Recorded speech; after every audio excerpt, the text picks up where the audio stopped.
masuk. Makasih ya udah datang. Gimana kabarmu hari ini? Agak tegang kak, soalnya ini pertama kali saya ikut webinar ini. Itu wajar banget, tapi kamu udah hebat kok karena berani datang.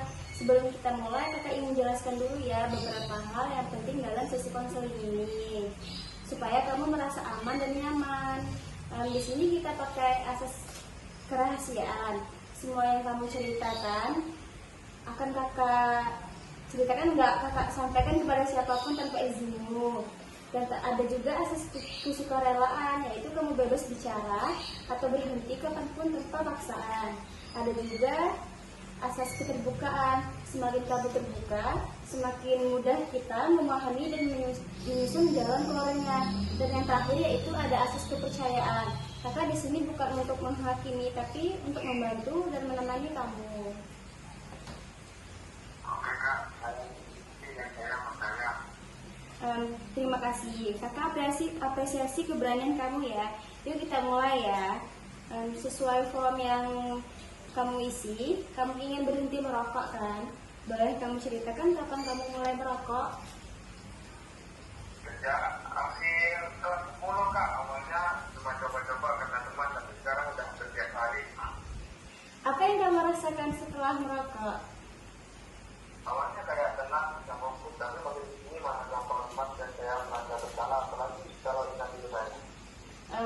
Apa ada kejadian khusus yang bikin kamu ingin benar-benar berhenti?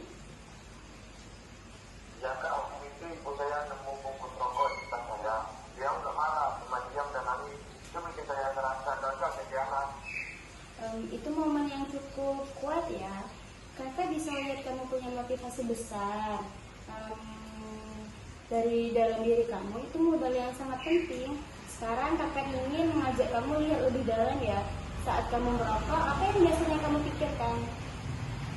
Pikiran saya berpikir buat tenangin diri atau tanpa ini saya sukses kak. Kalau kamu tidak merokok, pikiran kamu apa yang muncul?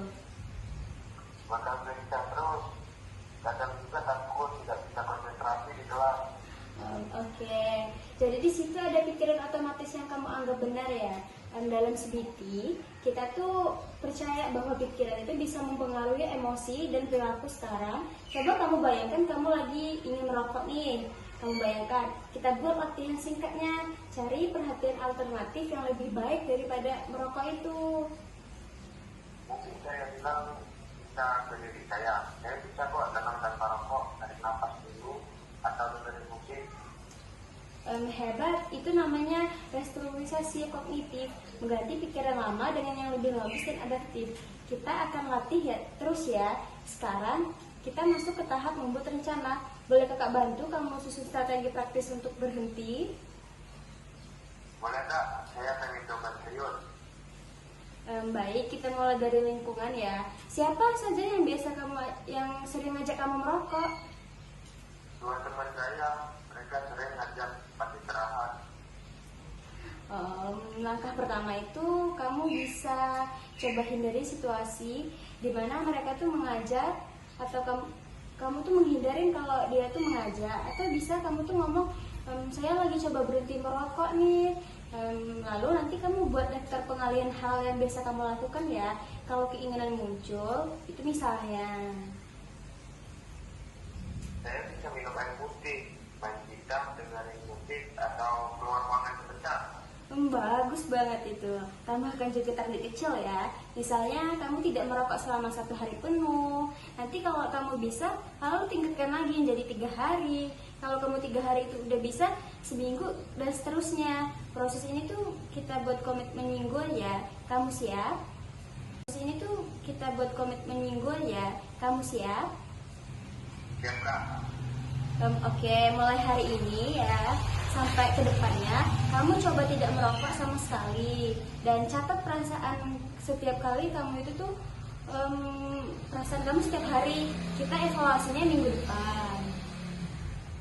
Oke kak, saya tulis di buku kecil saya. Dan kalau kamu tidak tergoda atau gagal, dan kalau kamu tergoda dan gagal di tengah jalan, bukan berarti kamu itu tuh berhenti gagal atau gagal total itu tuh bagian dari proses yang penting. Kamu tuh terus belajar yang bangkit. Nah, hari ini kan kamu sudah menunjukkan keberanian, sungguh sangat luar biasa.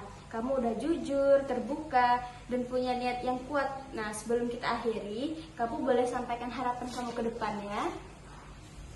Saya berharap bisa berhenti total sebelum lulus. Ya bisa bikin ibu saya bangga dan saya setia juga, Kak. Amin. Itu harapan yang mulia, Kak. Kakak percaya kamu bisa selama kamu konsisten dan tidak menyerah. Kakak akan bantu kamu sampai ketemu minggu depan ya. Jangan lupa bawa catatan pengalaman kamu. Siap, Kak. Terima kasih banyak, Kak.